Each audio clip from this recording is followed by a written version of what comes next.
এই মেদিনীর অসীম বীরত্বরে পরাস্ত করিল আমার বিরুদ্ধে রাজেন্দ্র মন্ডলী অতি নিঃশংসভাবে অসন্তর ঘটাল সৃষ্টির মুকুট। আমার ভয়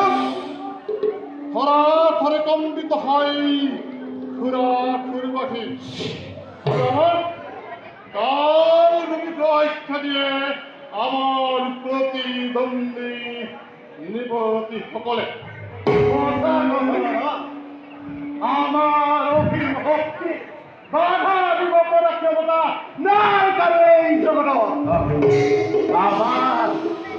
আমার দুরন্ত বীরত্বই চিত্র তরঙ্গ সৃষ্টি করেছে আকাশে বাতাসে। পৃথিবীর জীবন ভক্ত অন্ধকার বাবু আমার ভাইয়েরা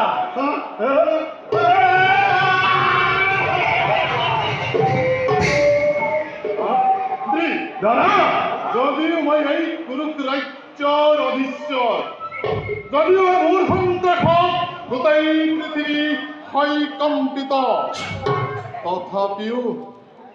তথাপিও মোৰ মন একেবাৰে অশান্ত।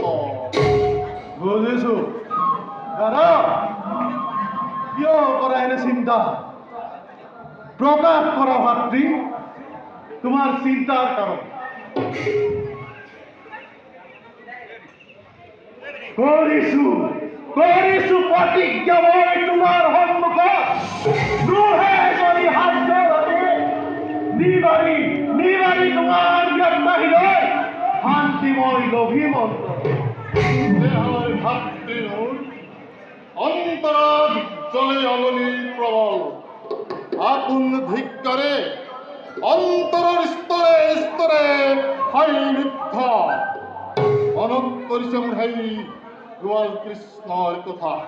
কোৱা ভাই, এইমতে মই সেই কৃষ্ণক বধ কৰিব পাৰিম তাৰ এক উপায় চিন্তা কৰা ভাই। বুজিছো দাদা তোমাৰ উৎপাদনাৰ কাৰণ। মিছাতে অস্থিৰ নহ'ব দাদা। সৰগৰ ৰজা ইন্দ্ৰতকৈও শক্তিশালী তুমি। তেনেস্থলত কিয় চিন্তা কৰা দাদা?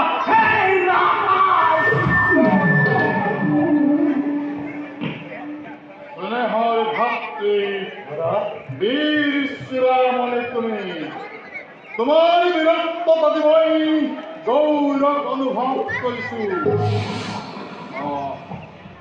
প্ৰতিশোধৰ অগ্নি মোৰ দপকৈ জ্বলি উঠিছে। এই জগতত কৃষ্ণৰ বাহিৰে কাৰোৱেই অস্তিত্বই নাই। লোকৰ মুখে শুনিছো কৃষ্ণ হেনো জগতৰ ঈশ্বৰ। সেই কথা মই কেনেকৈ সহ্য কৰিম?